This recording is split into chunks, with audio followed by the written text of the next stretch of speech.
Welcome in, folks. Hey, welcome. Good to see you, EG. Wow, we already have a whole bunch of requests. Baba bark, bark, bark. Big stretch. And hydrate. I'm currently on Matchless 4. Trying to figure out what we're going to do. So we are still effectively matchless, and we do have that, but we don't have a bedroll. I don't think. No, we still don't have a bedroll. So we do need a bed. Which does mean we are going to have to go back.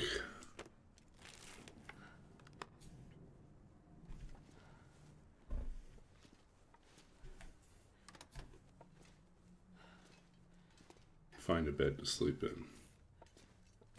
Yeah, we tried out outdoors to see if we could find the bedroll, but it wasn't in any of the usual spots. So, out of luck there.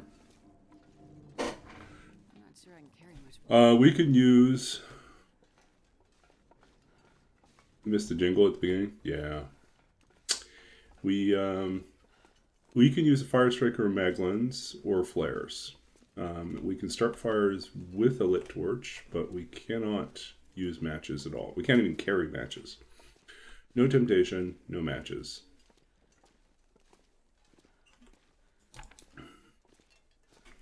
So, I mean, that's basically what the challenge says, right? So, our record so far has been 14 days. And then we were doing really well, actually, at 14 days until we got taken down by an Aurora wolf. That was really unfortunate.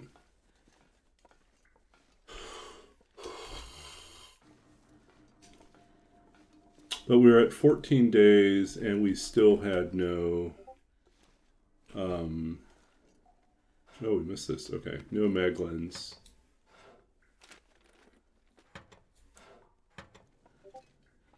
Or firestriker. So we were eventually going to run out of flares.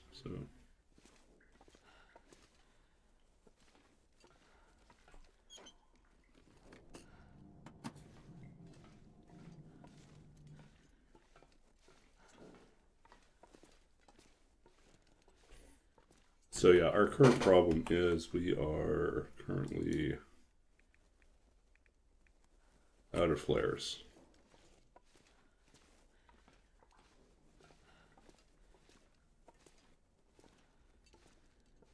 And we do desperately need sleep.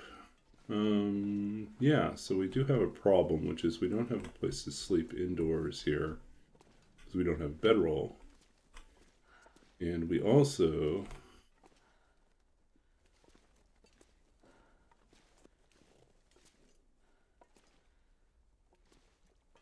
don't have the means to start a new fire.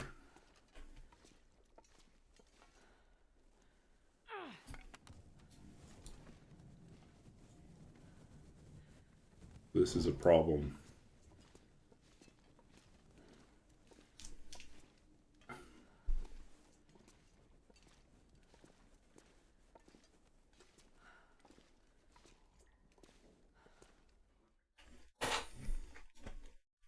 This pack is getting kind of heavy.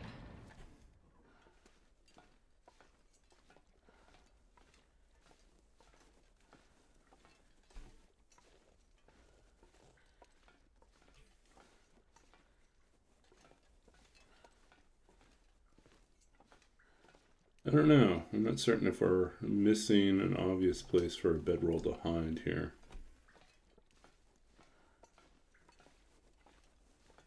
Checking a few final spots.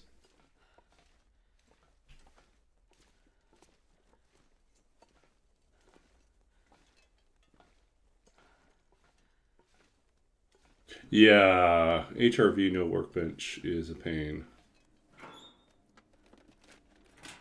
Come on, let there be a flare somewhere up here.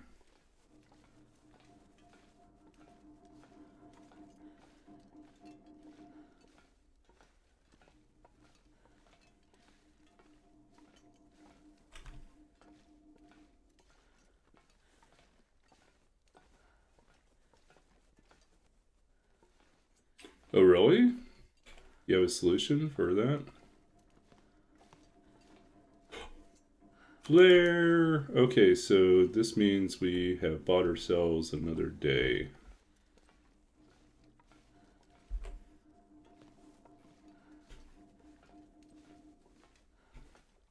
Oh, you do have to leave the region.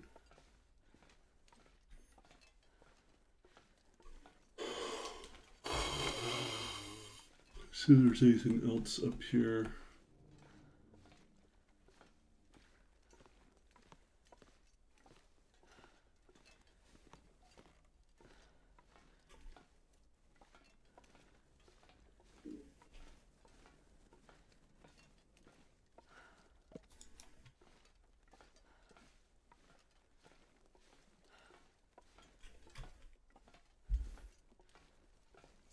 "48 hours in Milton, 24 hours in Muskeg." But you can't loot anything but scrap.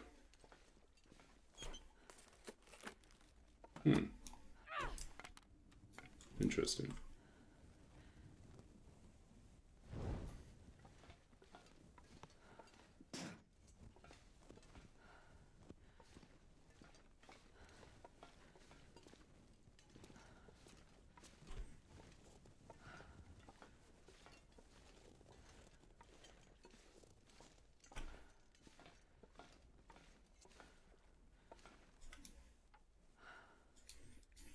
Okay, we're going to go ahead and make a few more torches. But yeah, this is good news. We found a flare.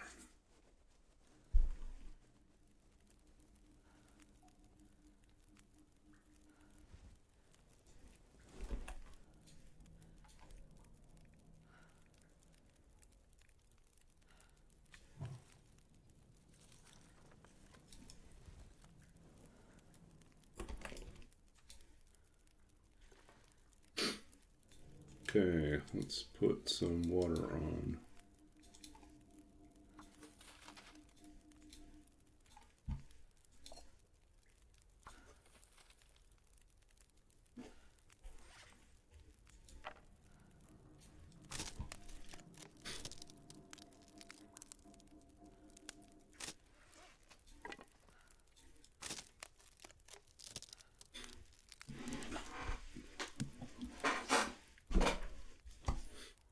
So we're pretty well set to go forge, other than needing more ways to start fires.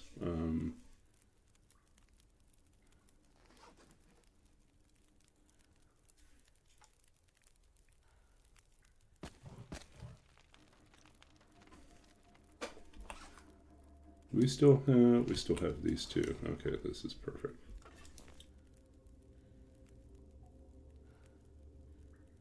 Wonder if I can drop any of this gear.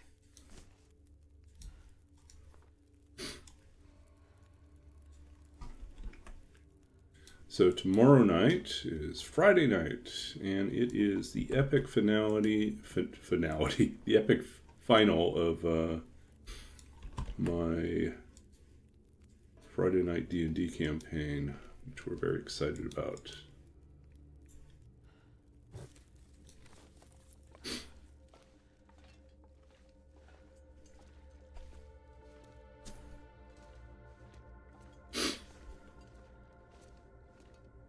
All sorts of chaos and mayhem planned.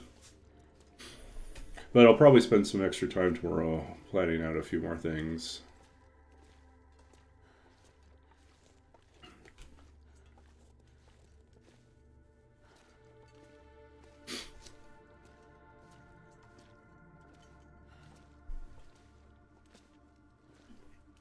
And I think we're taking a little bit of a break.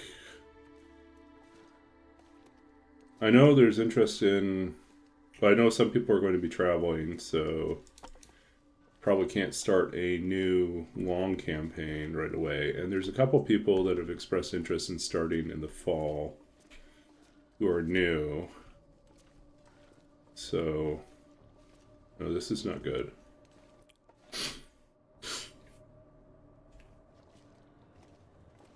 It sounds like trouble outside. guaranteed loss of our torch.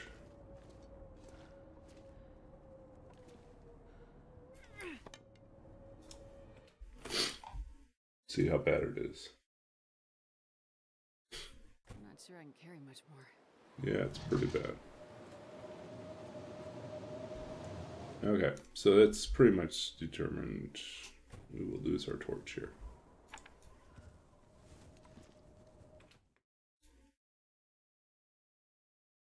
And goodbye, torch.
God, yeah, freezing.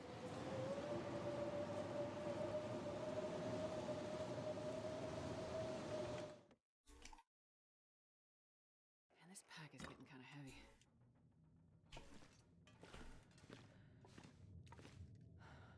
heavy. Okay, let's see what we got here.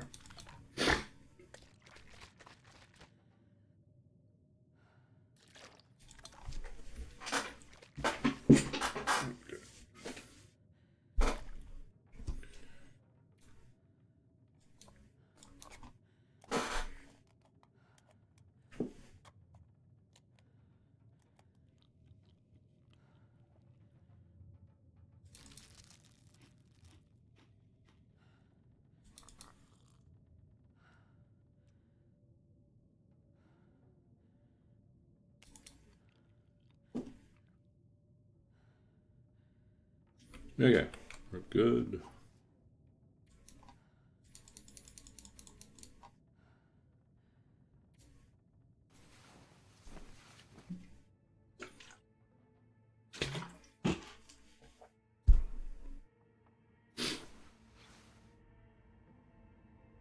Nice recovery, look at that.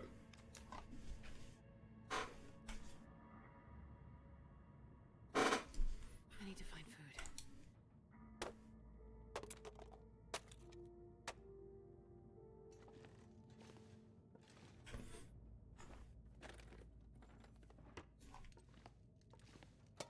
Oh, I haven't been here yet. Apparently we skipped this one.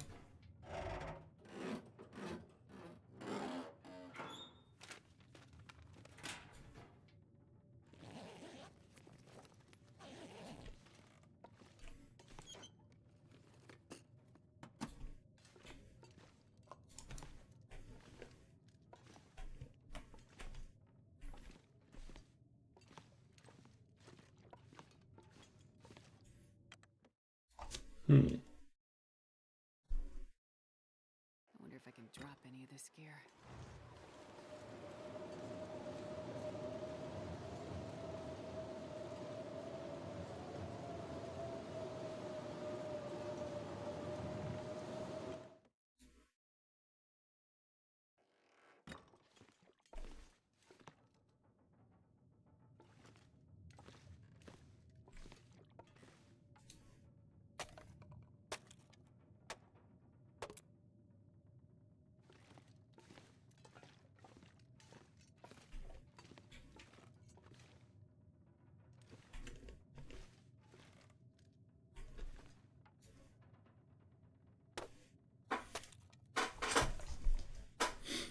Okay, so what's our current scenario here? We started off in Forlorn Muskeg. I think we're going to go to Coastal Highway. Although we may spend the night here.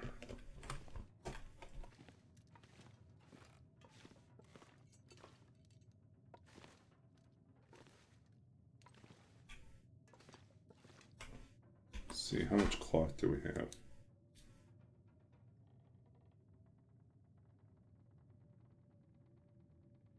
Okay, we've got stuff we can make here. I'm not sure I can carry much more.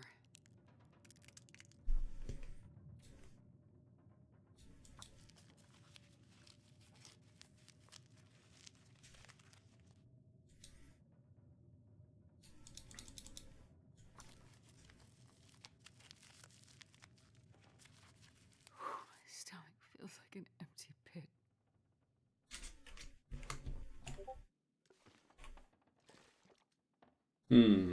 How far do we think we'll get here?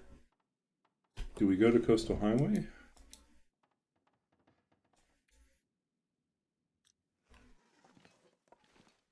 We need to run through Ravine.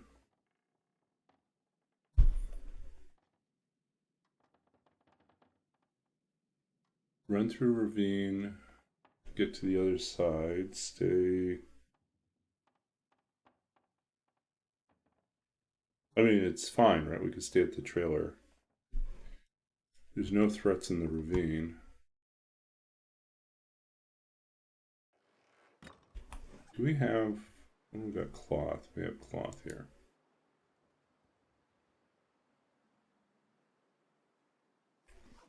Or do we stay and repair our stuff? Maybe we do that.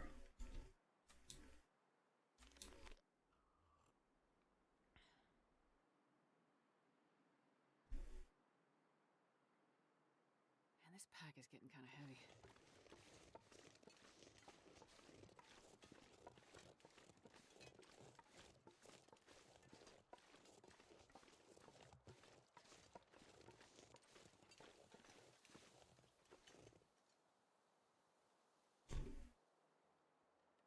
It's going to be crossing the bridge in the dark.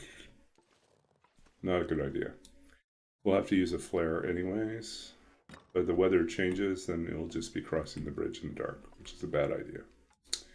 So I think we're staying put.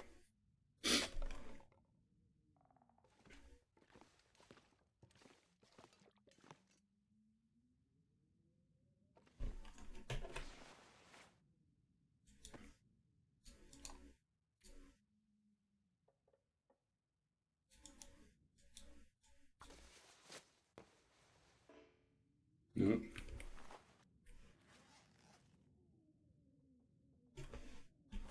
Try again. No.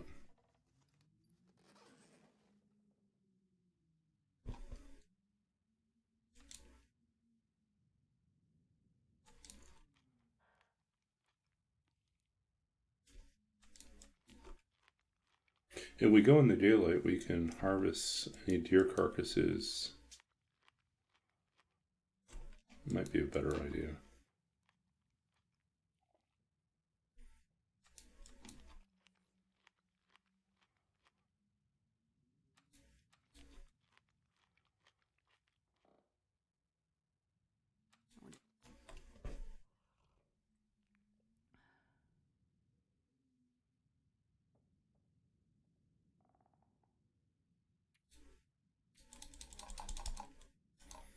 We're not going to get all the way through the night.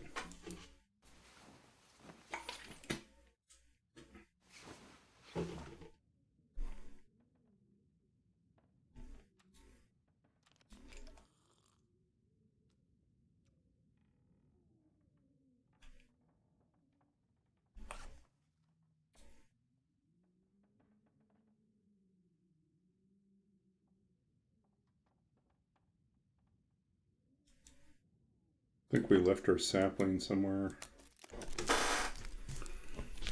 Yeah, we're a long ways from having a bow, so not the worst thing in the world.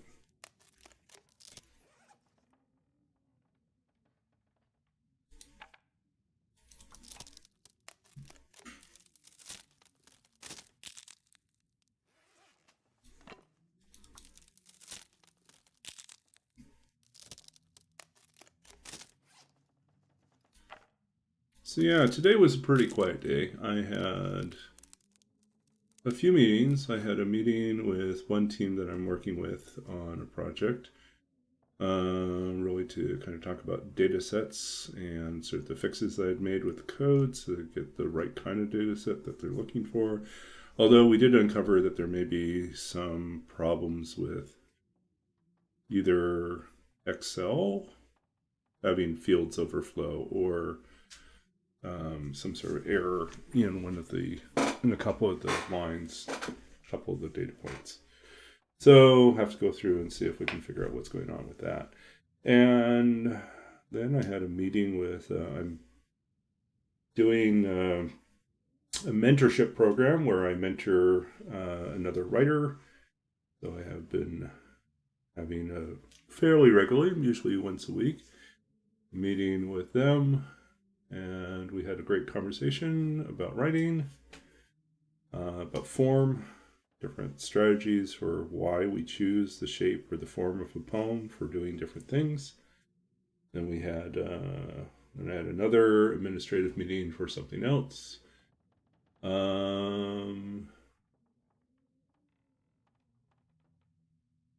Went for a walk, a little shopping, a little last minute grocery shopping, and pretty much took it easy. I've been trying to figure out how to write this.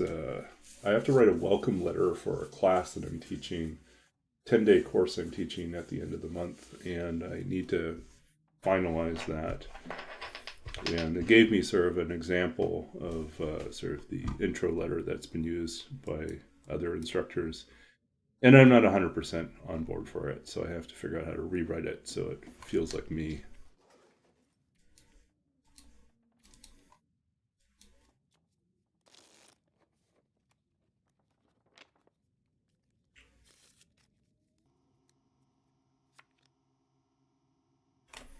Ooh, exciting. Okay.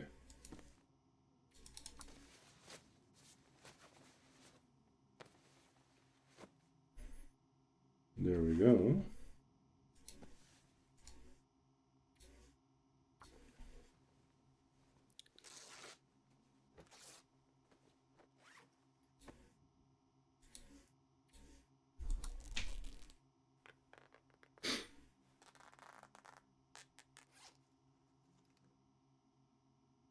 Do we still want these? Probably not.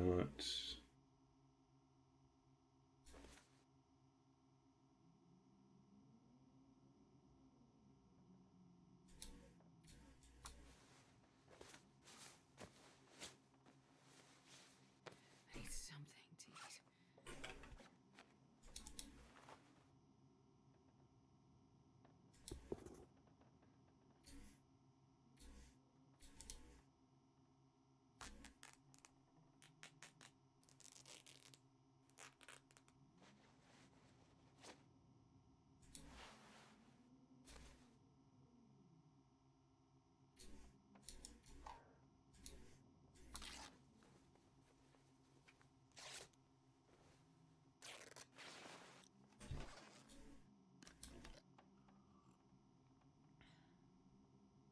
So it's aurora and the sun's rising. It's kind of interesting.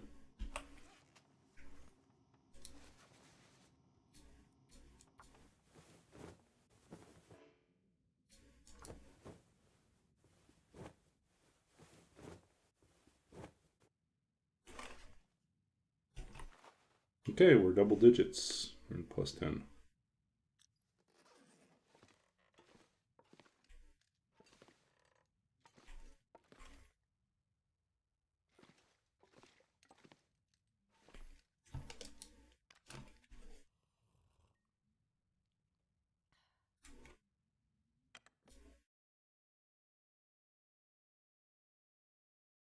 I'm not sure I can carry much more.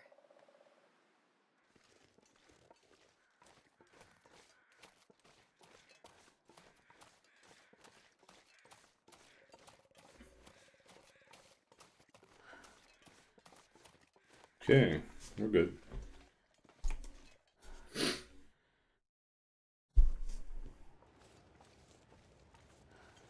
So, still kind of early, but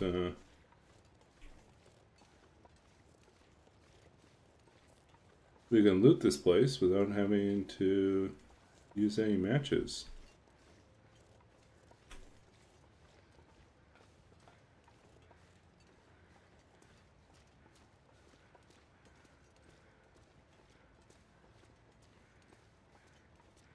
Well, no matches without using our flare.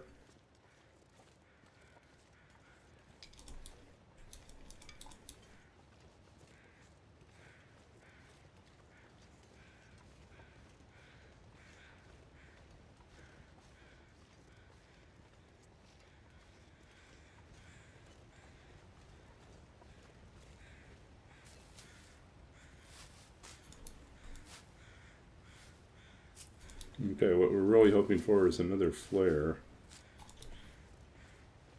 Hopefully we'll find one in the train car.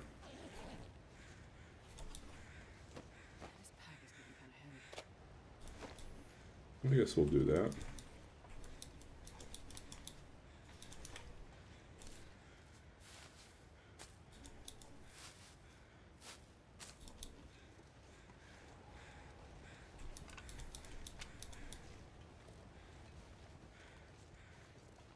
Okay.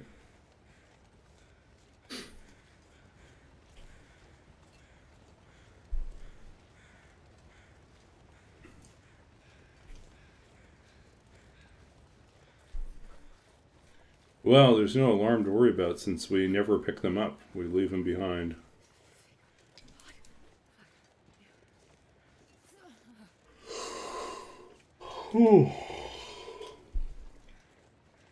I wasn't certain if this is going to be another matchless run, and then I went the first 48 hours without a match, and I was like, guess we're doing matchless again.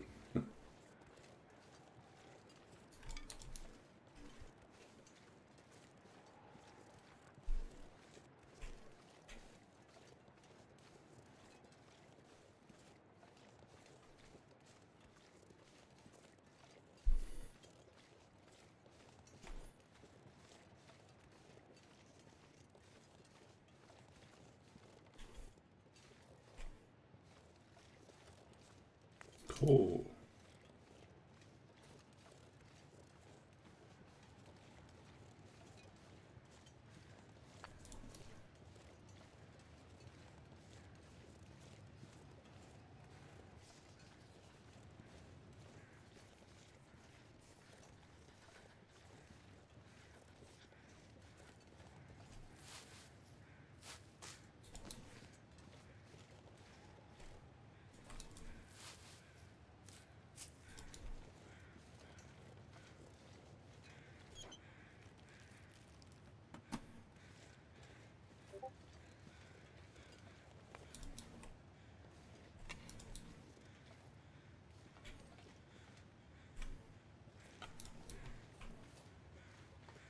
Okay, do we need a rope? I'll take the rope with it. Walk with this much gear.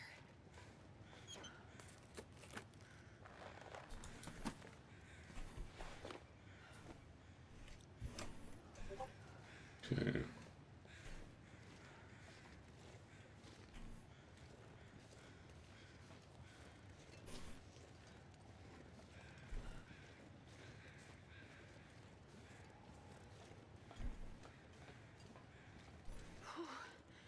Sure getting cold.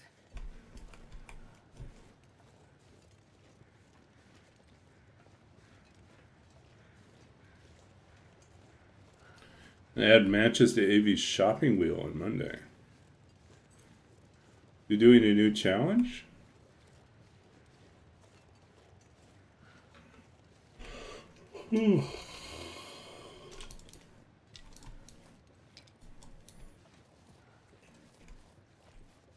I watched the new Zach Nathan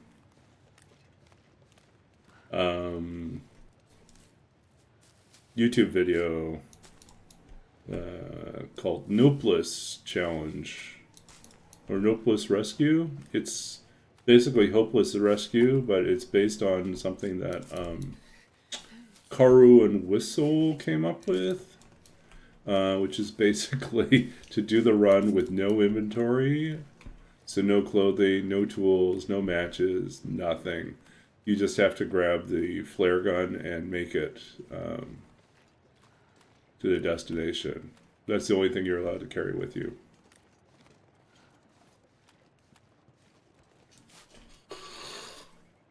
But I do think like the weather's got to be nicer than an Interloper, so touch more forgiving. But you don't have torches to scare off wolves. You have nothing.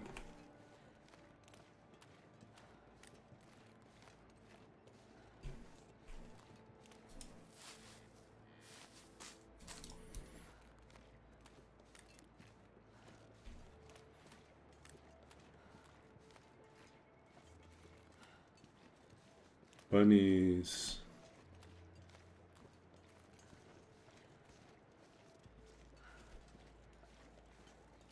Right now, even to start a fire would be an extravagance.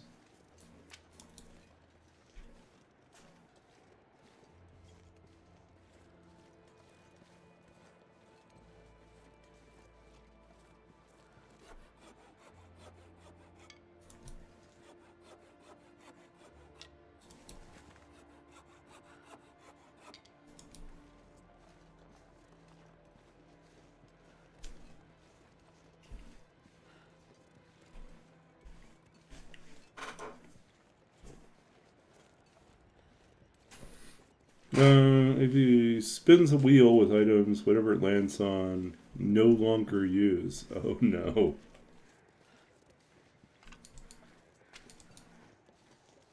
Wheel of misfortune it is.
Okay, that's what I was worried about. Oh, no, we're good. We're good.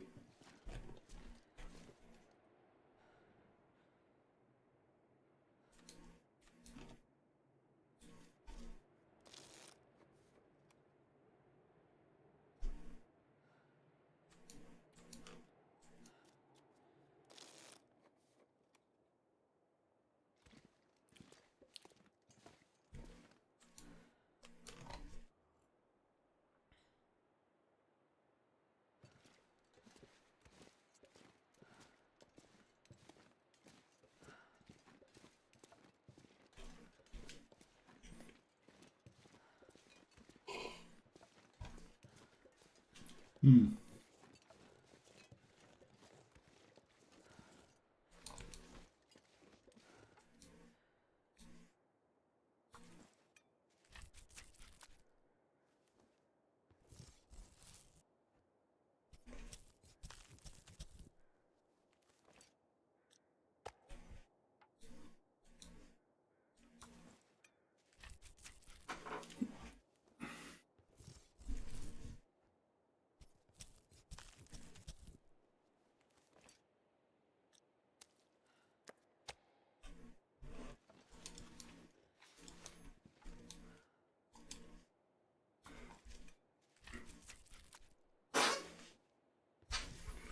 Or we'll grab our guts from somewhere else. I don't know. Maybe we can get our guts here. 30 minutes. Maybe not.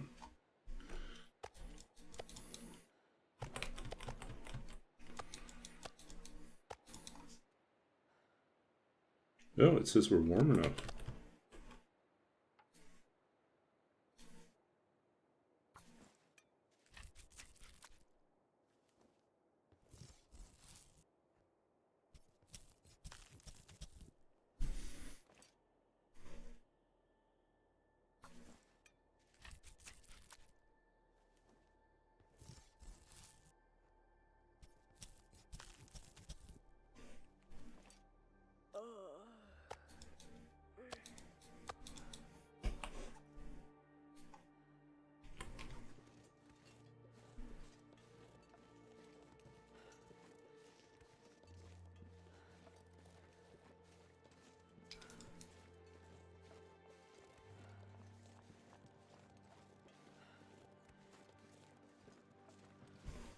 So yeah, so in preparation for this class I'm teaching at the end of the month, I was thinking about the oddness of the term emerging poet. It was like, what does an emerging poet mean? What is an emerging writer? Are they emerging from the muck and slime of a swamp? Are they emerging out of the surf? Are they emerging out of shadows like some sort of ninja? Are they emerging out of history? What are they emerging from? And what does it stand in contrast to? If you're not an emerging poet, then what are you? Are you like a highly visible poet?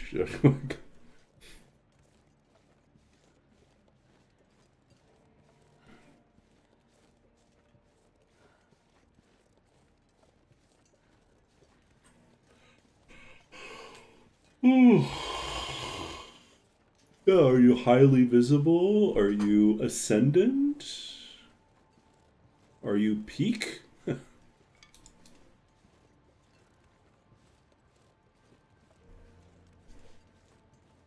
Or are you disappearing? Are you on the decline? What does it mean?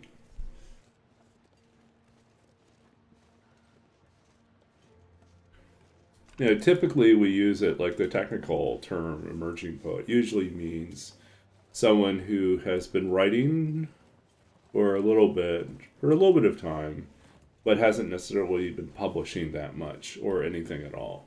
So, but it's such a broad umbrella.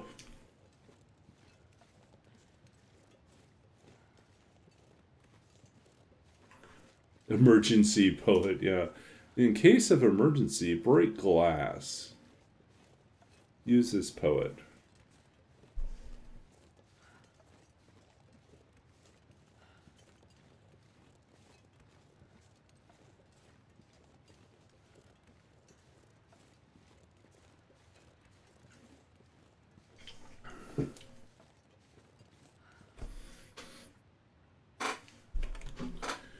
If they ever wanted to be unnaturally mean and cruel to us, they would introduce timberwolves to this area.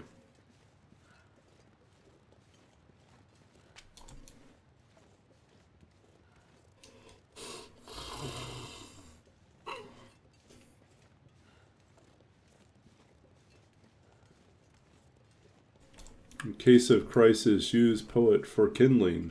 Yeah.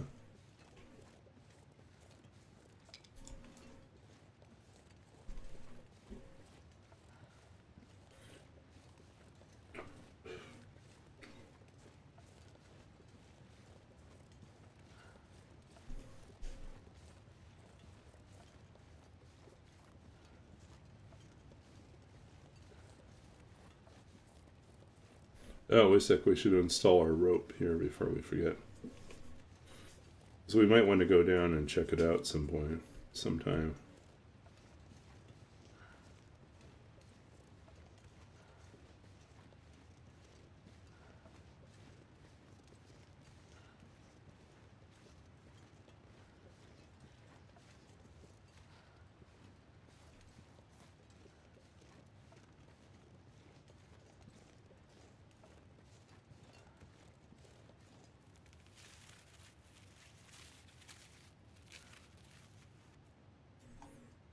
Okay.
Oh, look at that.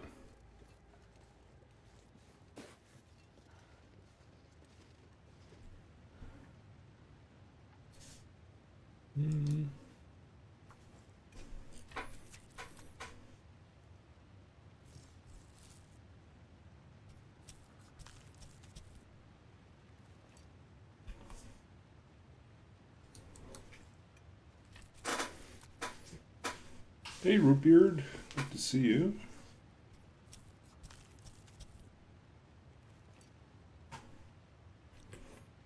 We're just collecting a little bit of meat as we go. We found a flare in the dam, so we have the means to start a new fire soon.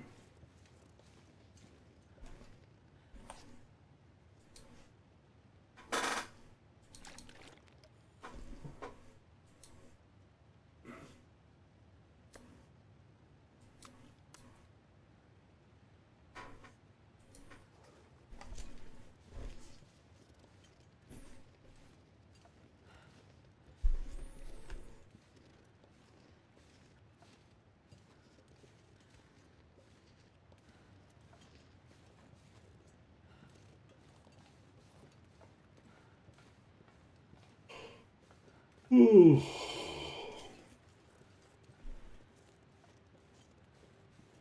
Oh, I forgot to look for. Well, I guess we found some saplings.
Okay. But I still don't have a bedroll, so I can't sleep here.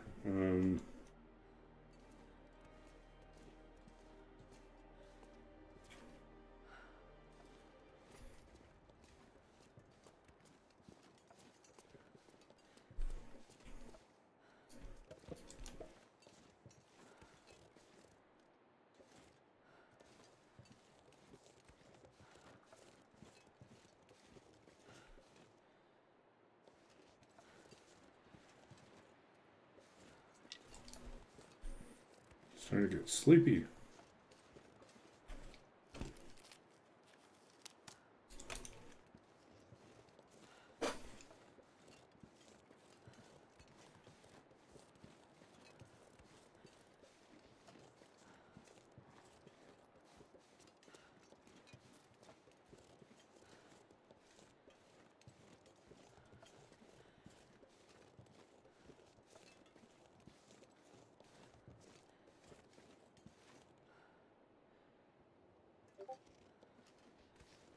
Hey, getting tired already. Not even an hour. My eyes are getting heavy. Gotta focus, folks.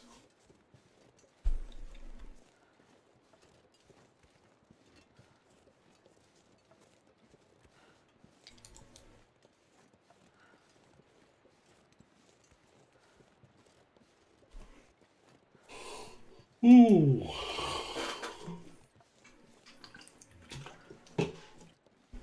Okay. I'll go another 10 minutes and I'll take a short break to stretch my legs and to refill my water.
Ooh, I'm sleepy.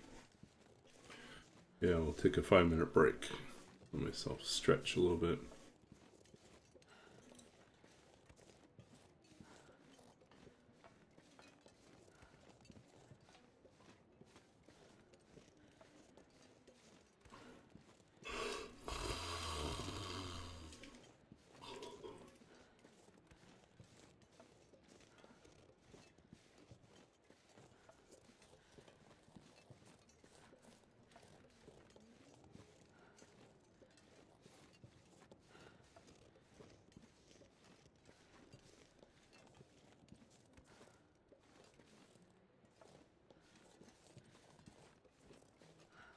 Okay, come on, focus.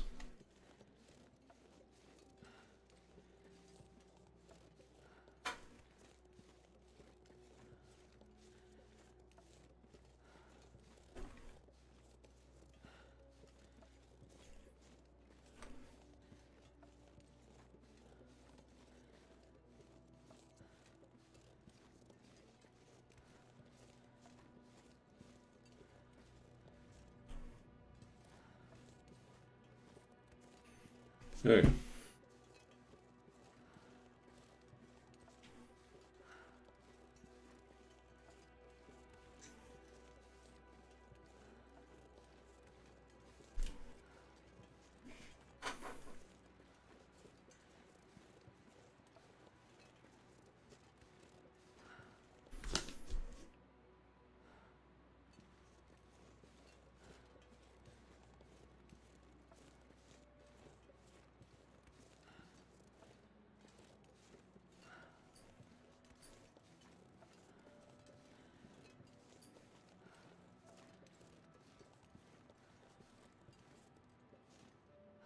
Am I cool with games and cookies? Yeah? Welcome in, Hoxit Bud. I mean, we occasionally raid games and cookies. Sometimes games and cookies pops in here. I don't know. TLD community is fairly small, so we tend to raid each other.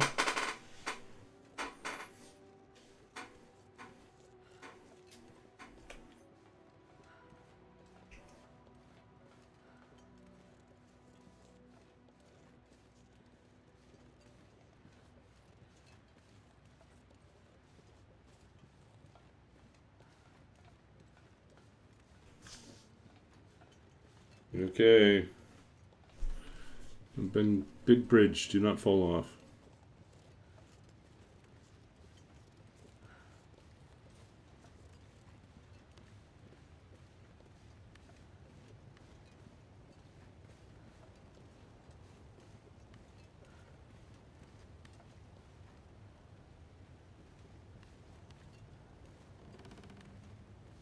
Hoping I starve. Oh, we're carrying meat on us. We're gonna probably get jumped by wolves as soon as we step out of this region, but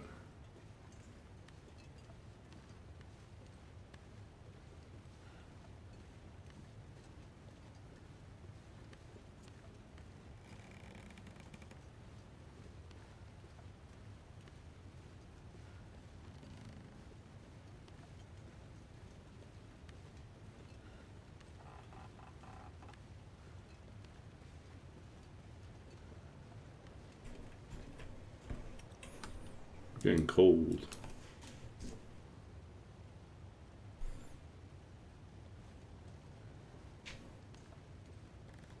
Okay, here comes the broken bridge part.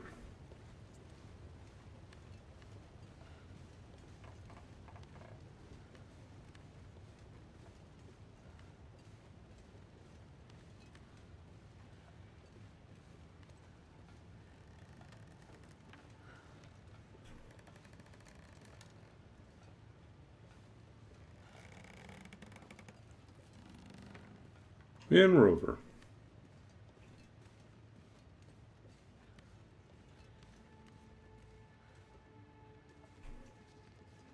I'm getting tired. Yeah, Astrid, you are tired.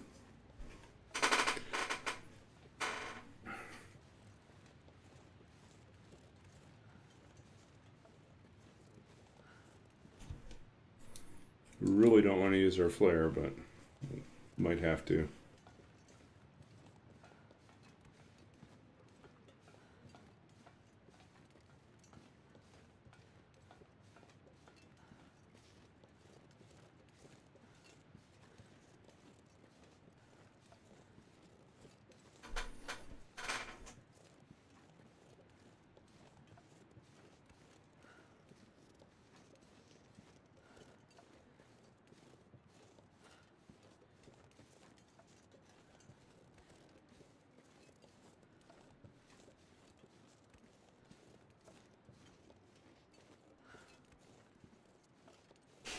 Okay.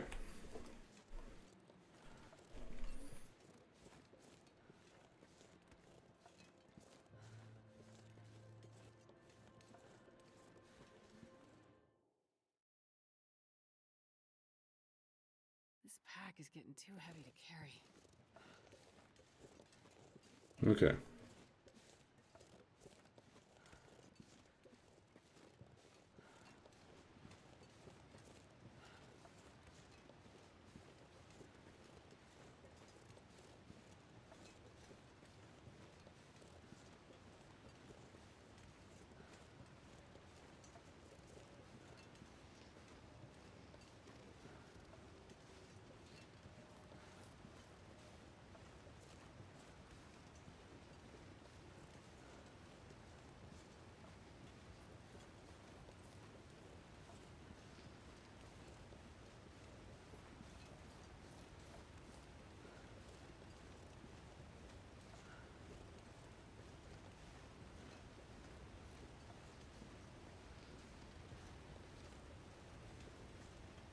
Okay.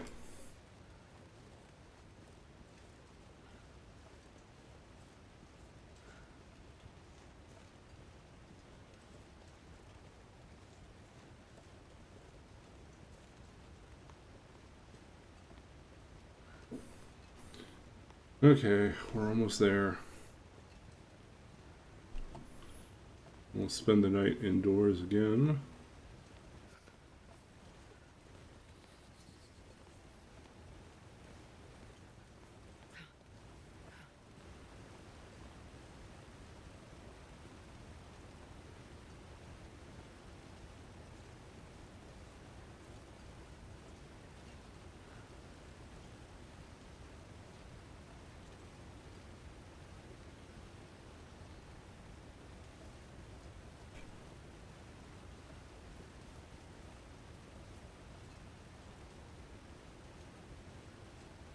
Yeah, I know. It's like it's not even, it's just barely 1 hour and I'm already getting nappy. Like I said, as soon as we get to the trailer, I'm going to take a short rest. Me, as in the player, take a break and stretch my legs a little bit and refill water, and in general try to wake up a little bit.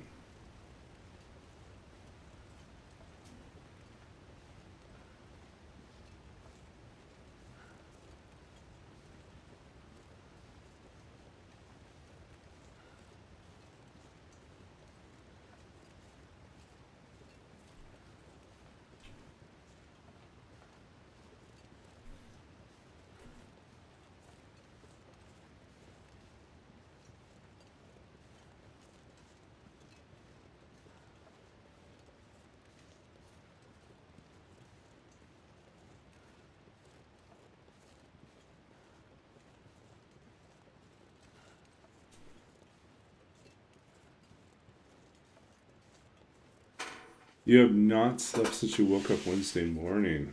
Ooh. I feel like I've been sleeping more since I got back from my Montreal trip.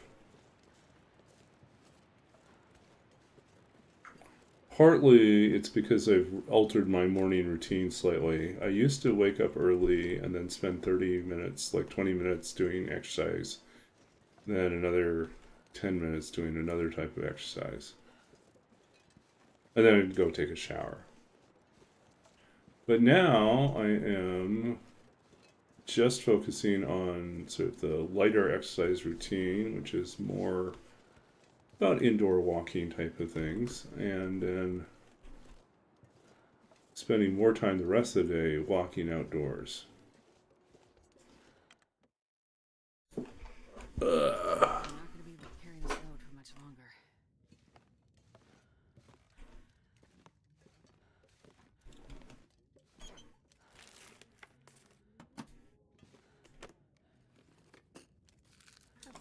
Thank you. Oh, look at that food.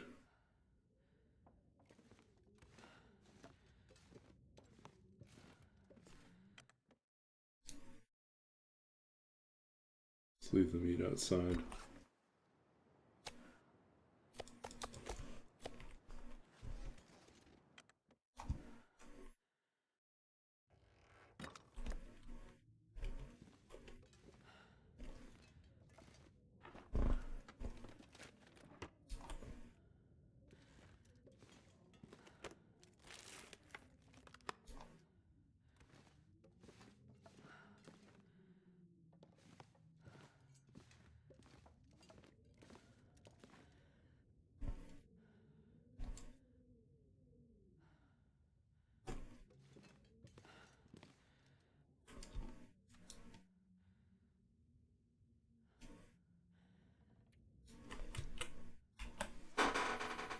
Okay, let's see what we have here. Acorns.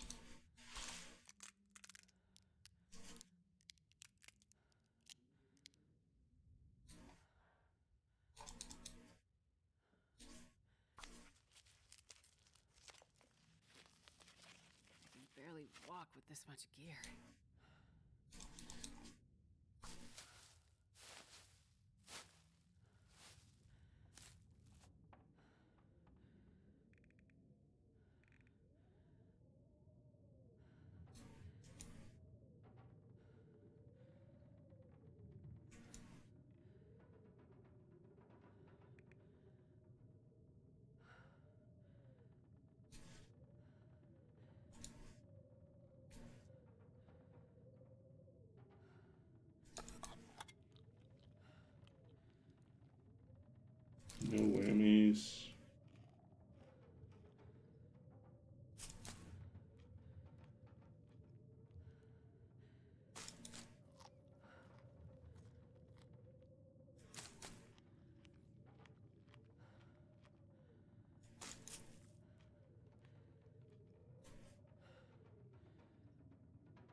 this food.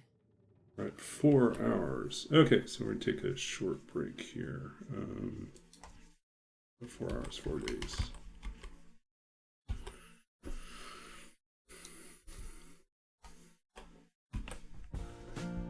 Okay, I'll be back in about 5 minutes. Maybe sooner. We'll see.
Back again.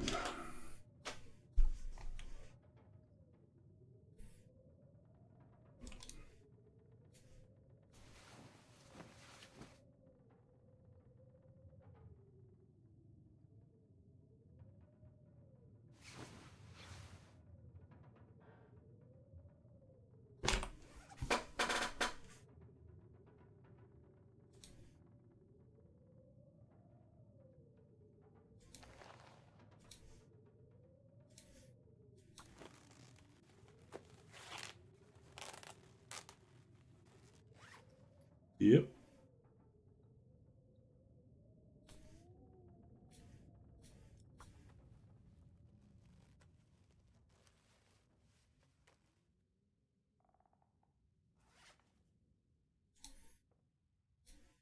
Okay, we're at plus 11 now.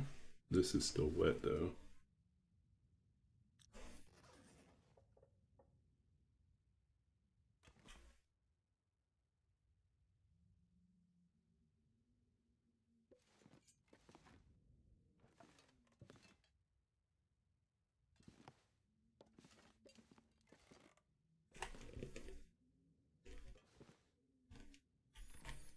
Still too early to leave.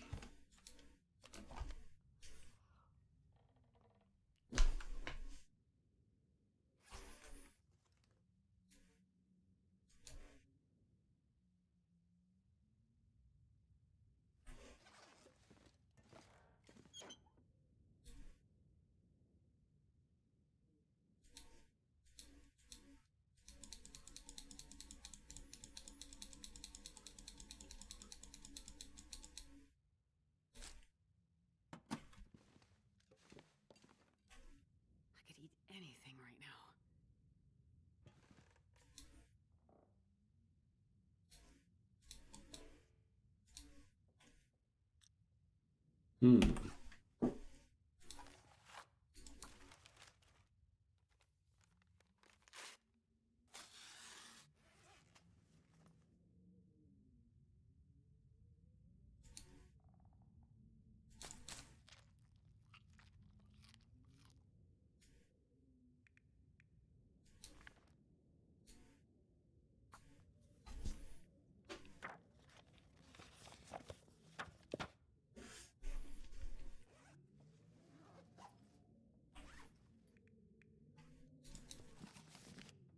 All I can think about is food.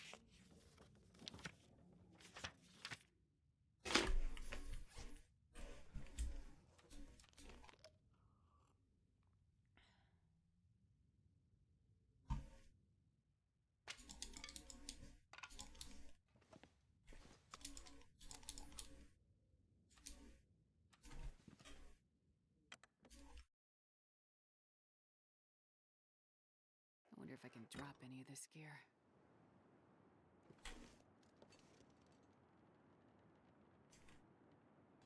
Okay, let's go ahead.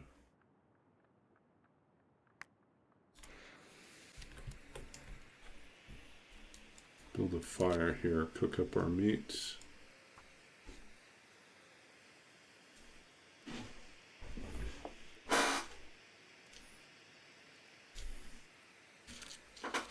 Come on, little fire.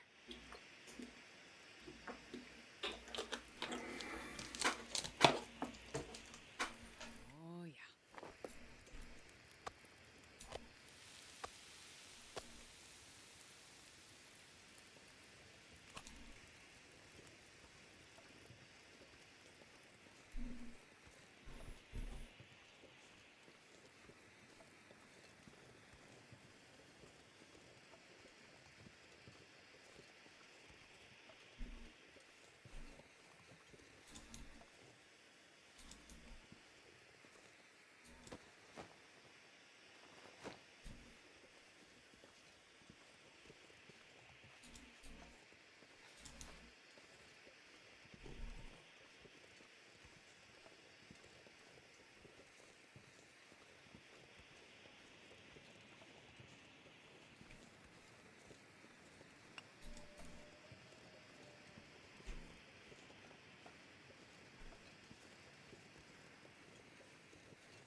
Uh-uh.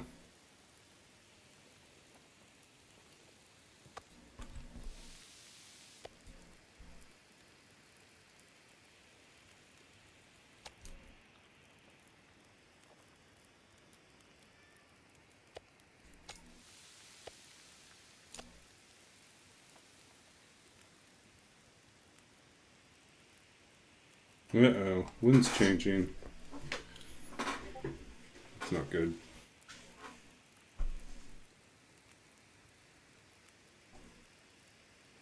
Okay, take care, Rootbeard.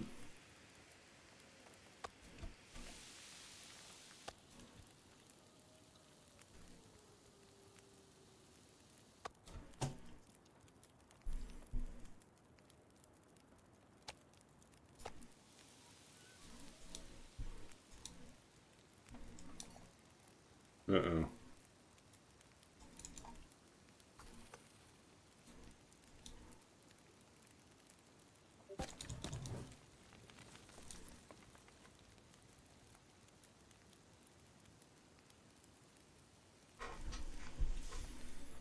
Still need to carry this flare.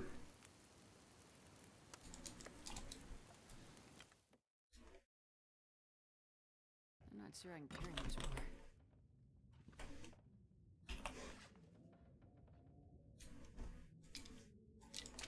Should have just left him in here for now. Oh well.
Man, this pack is getting kind of heavy.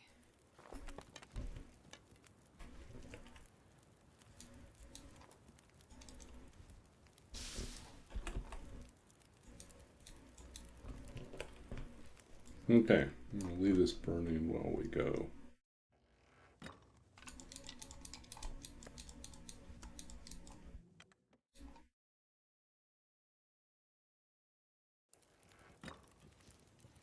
Okay.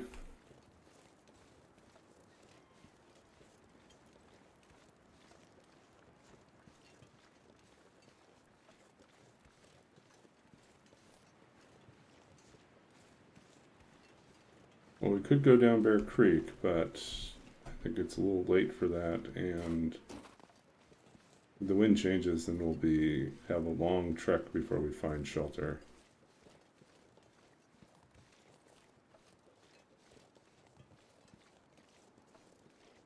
I think we want to somehow make it to the Quonset.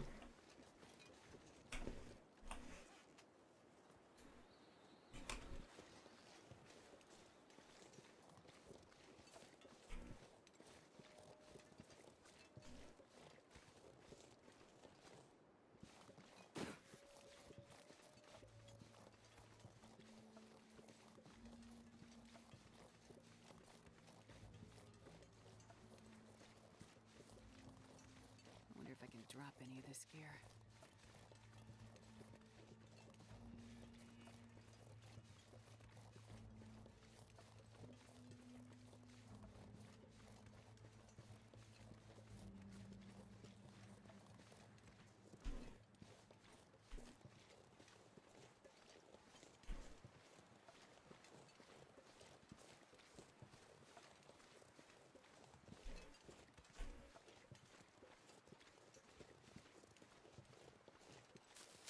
We do have the mag lens, so if we do get stranded here, we can use the mag lens to start a fire. Do have to remind myself that, but it's not the end of the world.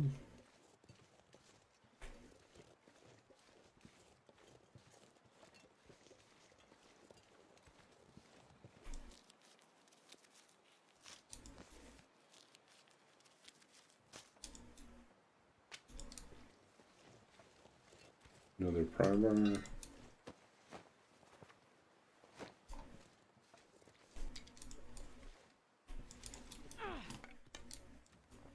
Magnificent, yeah. Start of another magnificent day.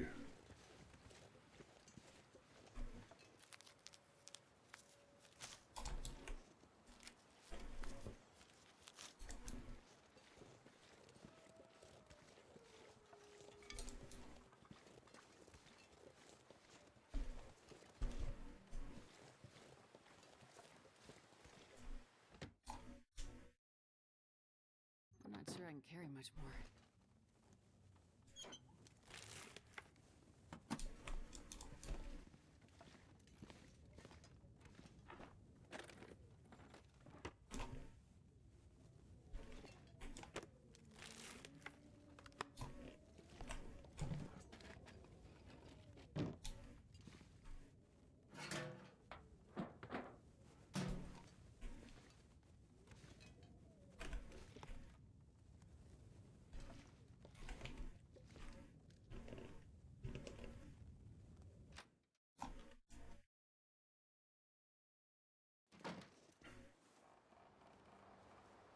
No, it's not going to go anywhere.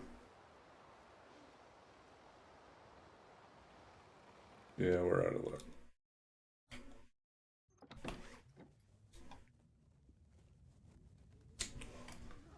See if we can cook that minnow soup.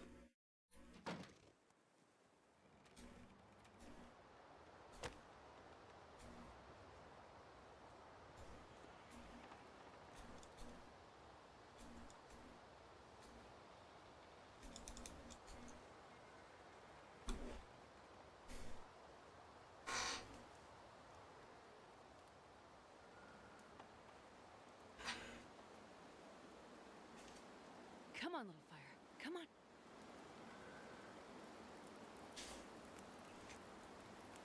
Perfect. And this pack is getting kind of heavy.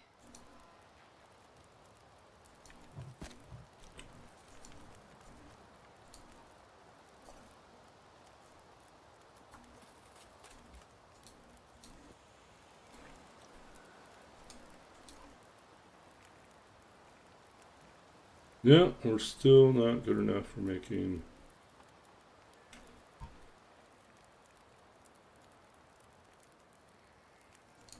Can't make pancakes yet.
No, we don't have porridge either.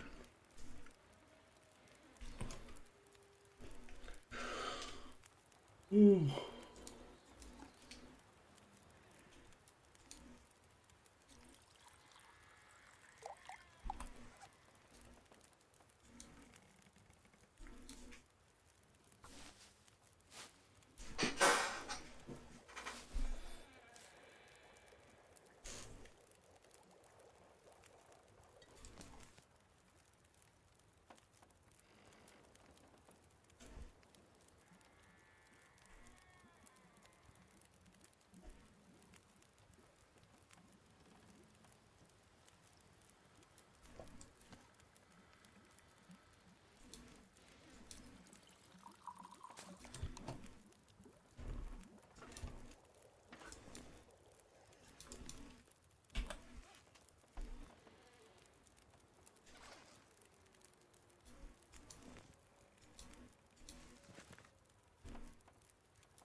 Probably stay. Wonder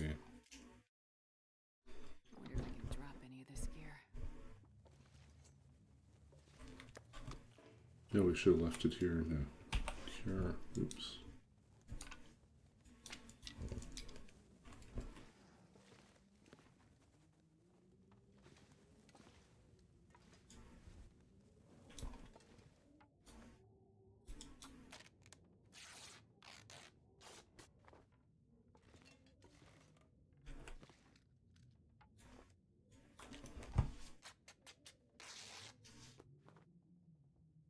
Okay.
Hmm.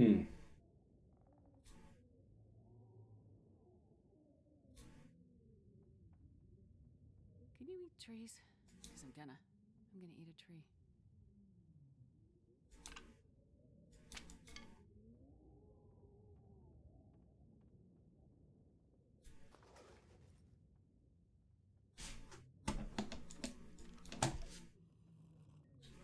Oh.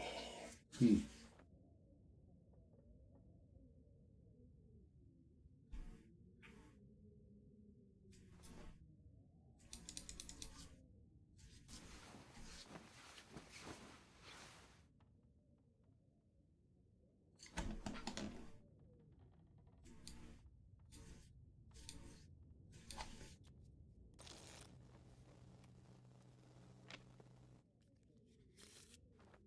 Weird do they have the Aurora right before dawn? 'Cause I love horses.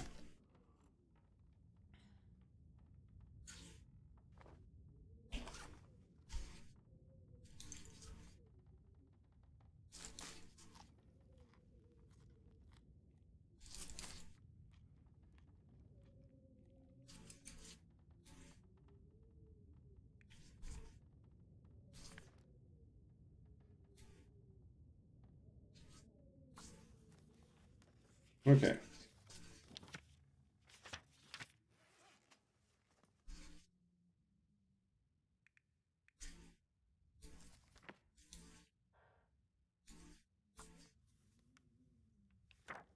could eat anything right now.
I could eat a horse.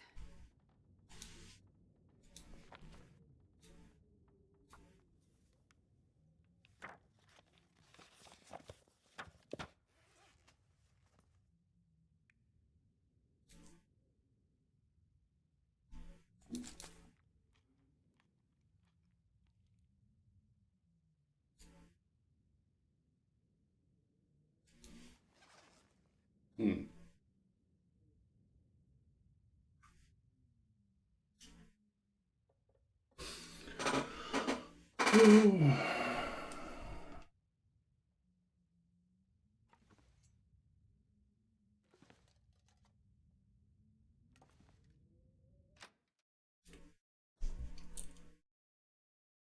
I'm not sure I can carry much more. No, can't start fire in this.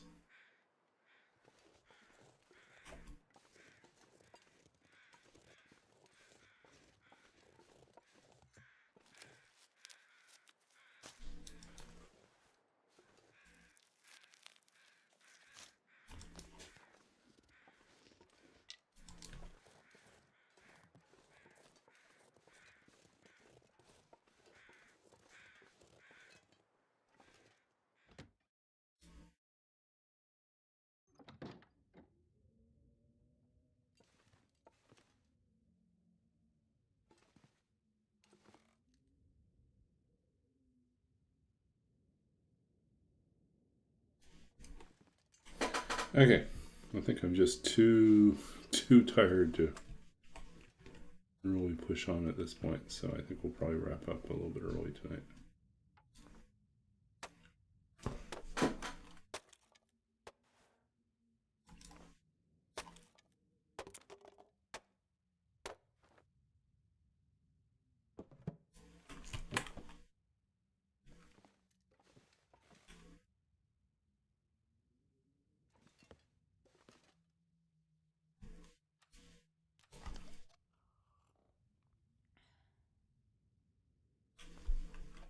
And this pack is getting kind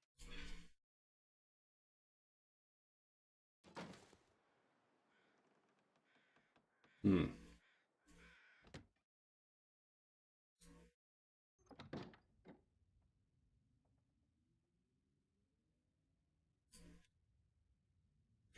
Okay. Too sleepy. We're at an hour and a half, so we're gonna get ready to wrap up here.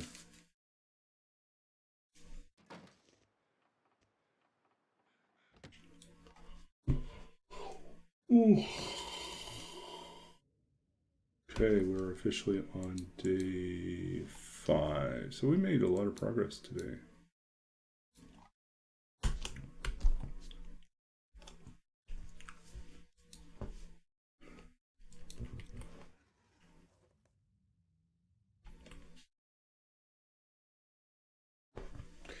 Okay, so we're going to read something. Yeah, we will get some reading in, and we'll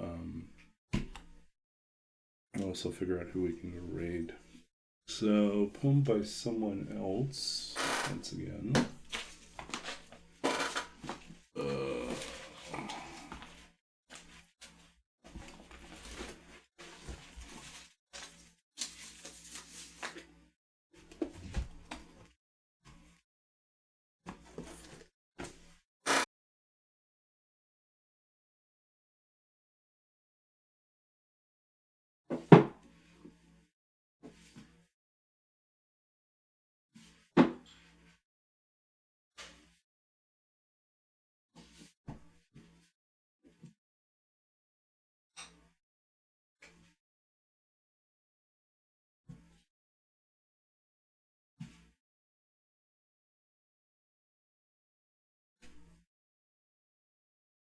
Mm-hmm.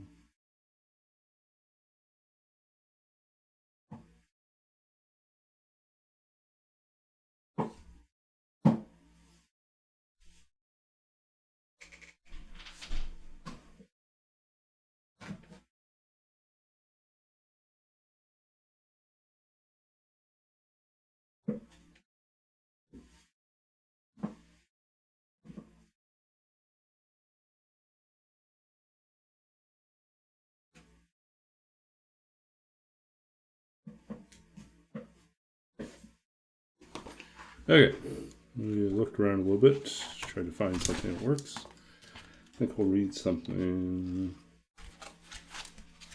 from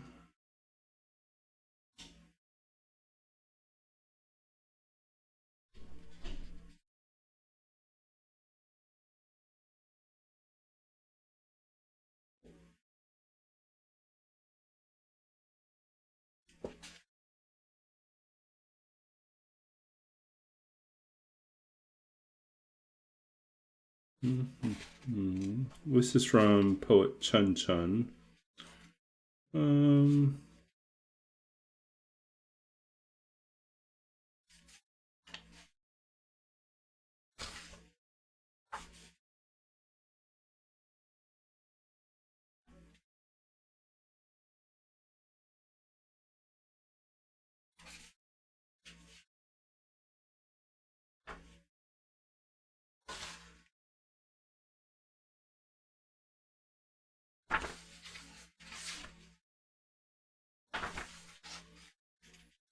Okay, this is from Chun Chun from When I Grow Up, I Want to Be a List of Further Possibilities, published by, this is Boa Editions 2017. This poem is entitled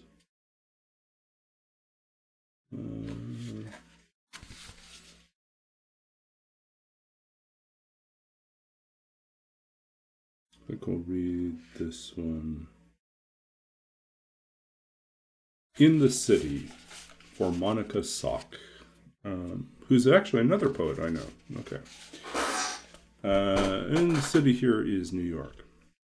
These bridges are a feat of engineering. These pork and chive dumplings we bought together before hopping on a train and crossing bridges are a feat of engineering. Talking to you, crossing bridges in trains, eating pork and chive dumplings in your bright boxcar of a kitchen in Brooklyn is an engineer's dream feat of astonishment.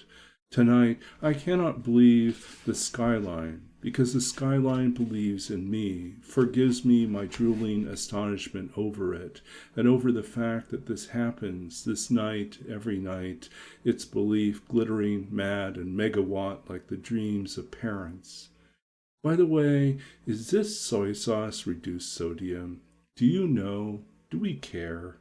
High, unabashed sodium intake, unabashed exclamation points. New York is an exclamation I take, making my escape away from the quiet, snowy commas of upstate and the mess of questions marking my Bostonian past. In New York, we read Darwish. We write broken sonnets, finally forgiving the broken English of our mothers. We eat pork and chive dumplings, and I know it's such a 90s fantasy of multiculturalism that I am rehashing. But still, in New York, I feel I can tell you how my mother and I used to make dumplings together, like a scene out of the Joy Luck Club. The small kitchen, the small bowl of water between us, how we dipped index finger, thumb, sealed each dumpling like a tucking in, a secret good night, the meat of a memory, the feat of engineering, a dream of mother and son, interrupted by the father, my father, who made my mother get on a plane, a theory, years of nowhere across America's nose, a degree that proved useless, proved he was the father. I tried to build a bridge to my parents, but only reached my mother, and it's a bridge she's about to jump off of. I run to her. She jumps, she's swimming, saying, I've learned all this time, trying to get from one useless chunk of land to another when I should have stayed in the water. And we're drinking tap water in your bright Brooklyn kitchen. I don't know what to tell you. I thought I could tell the story, give it away out of itself, even here in my fabulous Tonia-winning monologue of New York. I'm struggling to get to the joy, the luck.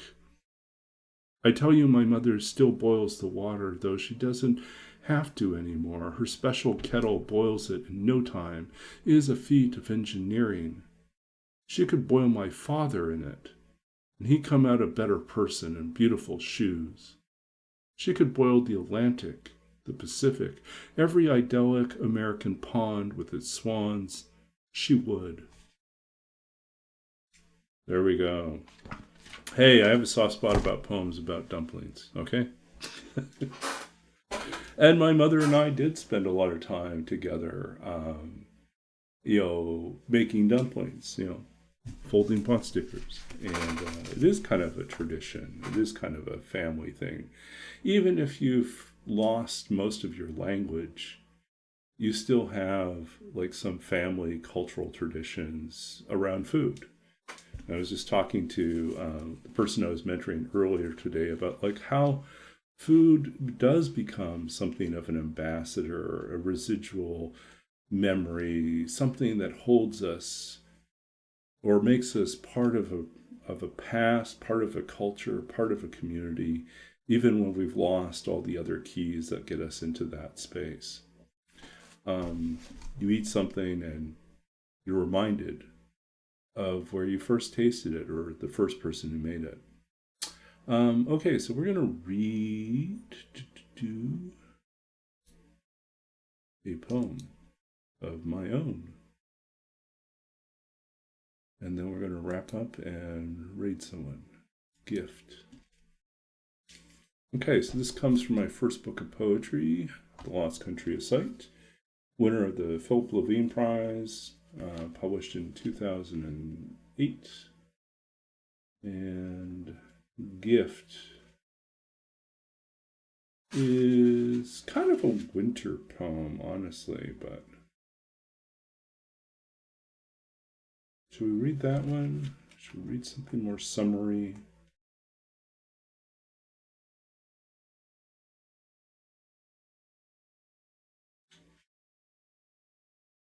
Oh, maybe we should do something more food related.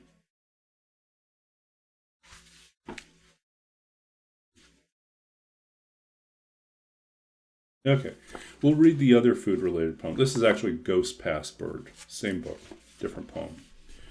Ghost Passport. I wake to the city I once called home, and now return to, I wake stranger and son, at once present and longing, almost wordless, except for a name bestowed by a grandfather, overfond of fortunes and women. I keep a half dozen numbers, insufficient to count even my fingertips, let alone my years. Even my hand is distant, a cipher that defies ready description.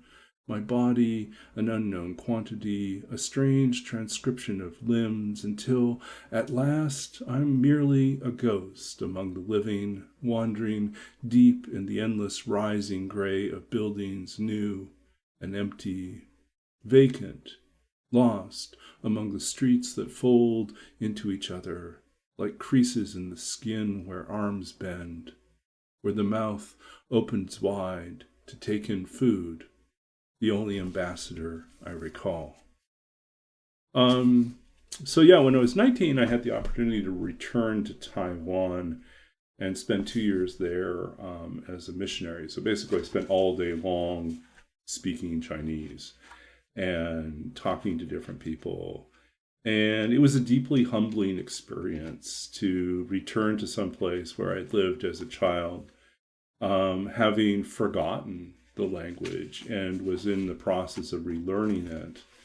Um, we get, I think it's like month or 2 months.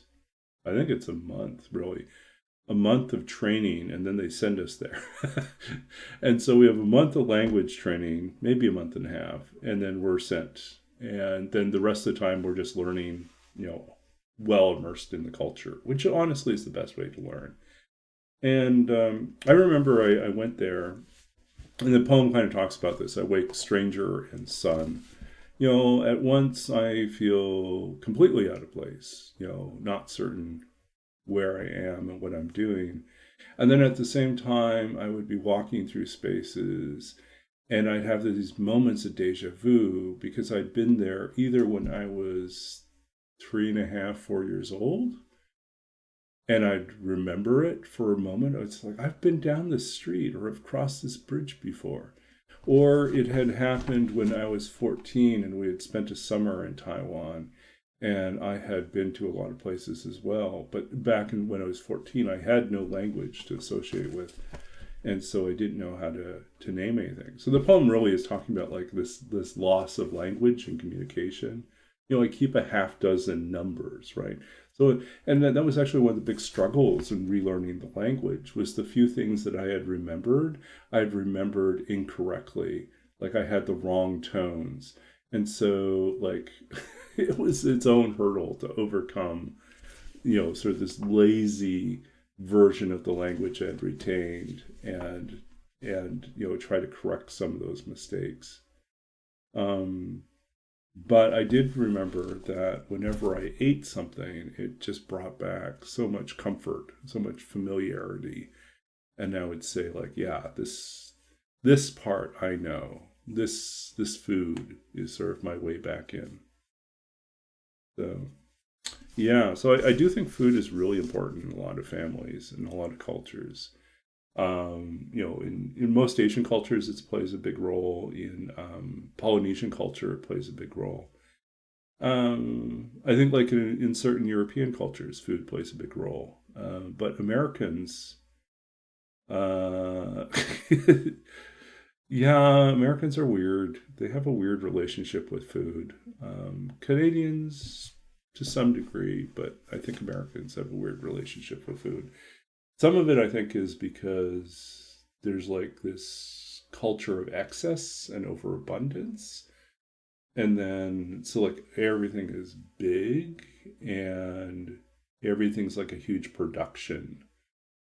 Like big family gatherings are big productions, and there's a lot of stress related to that. But yeah. And Americans are hooked on brands. There's like a lot of prepackaged, pre-made things as opposed to learning to make things from scratch yourself. Um, yeah. No, I was appreciative. I mean, it was kind of a byproduct of like having parents that we weren't dirt poor, but it was definitely a two-income family that barely scraped by sometimes. I don't know. Honestly, I look back and I think it was pretty amazing that my parents raised us, so that we never felt like we were wanting in anything. But the reality was they didn't have like a ton of money to do things. They managed their money very well and they budgeted very well and they spent very frugally and they trained us to be the same way, or at least that's how I was. I tried to be pretty careful with my money. Um, and I think that, a part of that was just learning to cook, cook for ourselves. McDonald's was such a rarity for us. We like never went to McDonald's. Um, you know, we learned to cook a lot of things on our own. And my father was a pretty good cook too. So my mother was a sponge. Apparently, when she got married, she really didn't know how to cook very many dishes. Well, she says she didn't know how to cook, but I suspect she knew how to cook a variety of Chinese dishes, but didn't know any like Western dishes, American, Canadian type of dishes. And so set out to learn how to cook different things. But then she also like would just talk to all her neighbors, and we lived in very international places, like whether it was at a university or in other communities where there were a lot of new immigrants there. And so she ended up picking up like food from all over the world. And so, we'd have Greek food, we'd have Mexican food, we'd have, um, you know, we had, my father brought in a lot of English and Scottish type, staples, not haggis, but shepherd's pie and meatloafs and things like that, which were all very good. He was very good at doing things like, and quiche, learned quiche. Um, but my mother just absorbed everything. So even today, she's like makes a lot of Thai food, um, certain amount of Vietnamese food. She's Chinese, but she just picks up everything she can. Um, yeah. Anyways, it's kind of fun growing up with all these different food things. Okay, so let us figure out where we're going next. Ooh. So survey says we are going to. Oh, Chimi's back up.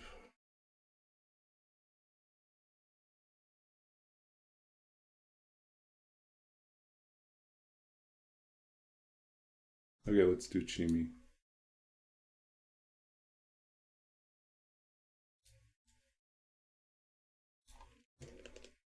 Okay.